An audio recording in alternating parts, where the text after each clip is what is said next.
A eletricidade é a área da física que estuda um conjunto de fenômenos que ocorrem o desequilíbrio ou movimentação de prótons e elétrons. Os átomos são partículas formadas por prótons, nêutrons e elétrons. Os nêutrons ficam imóveis no núcleo do átomo, enquanto os elétrons giram em torno do núcleo. Os prótons têm carga positiva, os elétrons têm carga negativa e os nêutrons não têm carga. Quando o número de prótons for igual ao de elétrons, o átomo será neutro, ou seja, tem carga resultante a zero. Se o número de prótons é maior que o número de elétrons, o átomo é positivo. Se o número de prótons é menor que o de elétrons, o átomo será negativo. As cargas elétricas se manifestam em forma de força. Entre as cargas iguais, a força é de repulsão, e entre as cargas diferentes, a força é de atração. Quanto mais próximas, menor será a intensidade da força. O que é magnetismo? Magnetismo é o fenômeno físico que explica a atração entre metais e ímãs. Você já manipulou um ímã? Os ímãs são objetos que atraem alguns materiais, como o ferro, cobalto e o níquel. Os objetos que contêm ferro, como o aço, também são atraídos por ímãs. Essa propriedade dos ímãs é chamada de magnetismo. Os polos magnéticos. Todos os ímãs têm duas regiões, chamadas de polo magnético. Um deles é o polo sul magnético e o outro é o polo norte magnético. Se o ímã for quebrado em vários pedaços, cada pedaço terá um polo sul e um polo norte. Quando os dois ímãs são colocados próximos um do outro, eles podem se atrair ou se repelirem.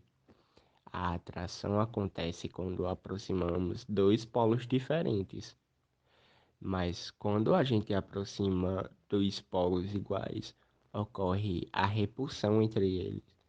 Existem ímãs naturais, que são aqueles encontrados na natureza, e existem também os ímãs artificiais, aqueles produzidos pelo ser humano. Os ímãs artificiais são feitos pelo processo de imantação. O processo de imantação consiste em magnetizar o material que naturalmente não possui características de um ímã. A história do eletromagnetismo se iniciou com Tales de Mileto. Ele observou que, ao esfregar uma resina fóssil chamada âmbar com a pele de um animal, o âmbar passava a ter capacidade de atrair pequenos objetos. Tales também descreveu as propriedades de atração e repulsão entre pedras chamadas magnetita, um ímã natural. Registros indicam que na China a bússola já era usada desde o século III a.C. A relação entre a eletricidade e magnetismo, porém, começa no século XIX, com o físico Hans Christian Ørsted. Em 1820, ele verificou que, ao colocar uma bússola na presença de um fio transportando corrente elétrica, a agulha da bússola sofria variações em sua posição. Em 1822, o físico e matemático André-Marie Ampère construiu o primeiro eletroímã.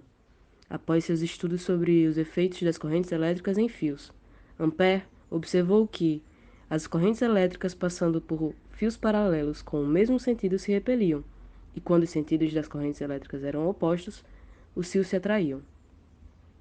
Em 1827, o físico George Simon Ohm estabelece a lei que hoje recebe seu nome, que relaciona tensão, corrente elétrica e resistência em um circuito elétrico, a lei de Ohm. Michael Faraday estudou o surgimento das correntes elétricas em um condutor na presença de um campo magnético variável, fenômeno que chamamos hoje de indução eletromagnética. Em 1873, James Clerk Maxwell publica seu trabalho relacionando os fenômenos da eletricidade e magnetismo, resumindo-as em 4 equações que hoje recebem seu nome, em sua homenagem. Suas equações são tão poderosas que permitiram o cálculo da velocidade da luz através da matemática. Os fenômenos que envolvem a aplicação do eletromagnetismo podem ser observados desde a transformação das moléculas no interior das células, como também em auroras boreais, tempestades e raios. As moléculas elas estão em contínua transformação no interior das células e elas são movidas a interações elétricas e magnéticas. As primeiras são responsáveis pelas forças de atração entre as moléculas. As últimas geram, no geral, forças repulsivas. Assim, tudo o que acontece, quer seja no meio intracelular ou extracelular, é impulsionado pelas interações eletromagnéticas. A Terra possui um campo magnético fundamental para a existência da vida terrestre. Embora não possamos visualizá-lo, o campo magnético da Terra está ao seu redor e funciona para nós como uma bolha de proteção, e seu principal papel é bloquear o fluxo constante de radiação cósmica sobre a Terra, impedindo a entrada de partículas carregadas e superaquecidas, e que são altamente nocivas para a vida terrestre. A aurora boreal é um fenômeno natural que acontece em razão da força do campo magnético da Terra. Ela ocorre quando os ventos solares, carregados de elétrons, chegam ao nosso planeta e acabam sendo facilmente guiados pela força magnética gerada pelo núcleo terrestre, seguindo assim para as áreas polares. Nesse momento, parte do vento solar é capturada pela ionosfera, sendo conduzida e acelerada em uma espécie de túnel magnético que se forma, o que ocasiona gerações dos efeitos de luzes quando há uma interação desse vento solar eletricamente carregado com os gases atmosféricos. Exemplos de experimentos no eletromagnetismo, a gente vai ter o eletroímã, que ele é um dispositivo que utiliza a corrente elétrica para gerar um campo magnético, onde ele é constituído por um material ferromagnético envolvido por um fio condutor, que quando se estabelece uma corrente elétrica nesse condutor, um campo magnético é gerado e o material ferromagnético passa a ter as propriedades de um ímã.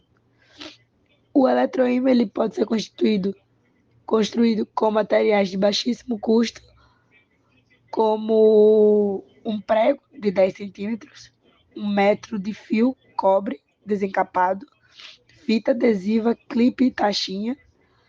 E aí a montagem também é bem simples. Basta enrolar o fio de cobre ao redor do prego, prender as extremidades do fio nas extremidades da pilha com a fita adesiva e fixar o fio no prego com a fita para evitar que ele desenrole. Quando o fio é conectado na pilha, ele é percorrido por uma corrente elétrica. Essa corrente elétrica gera um campo magnético e o prego passa a comportar-se como um ímã.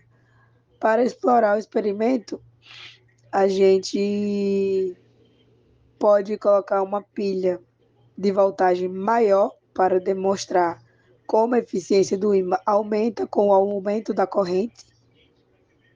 E não só isso, né? Também o eletroímã ele está presente assim, no nosso cotidiano. São sempre usados em motores de geladeiras, liquidificadores, no telefone, alto-falante, computadores e por aí vai.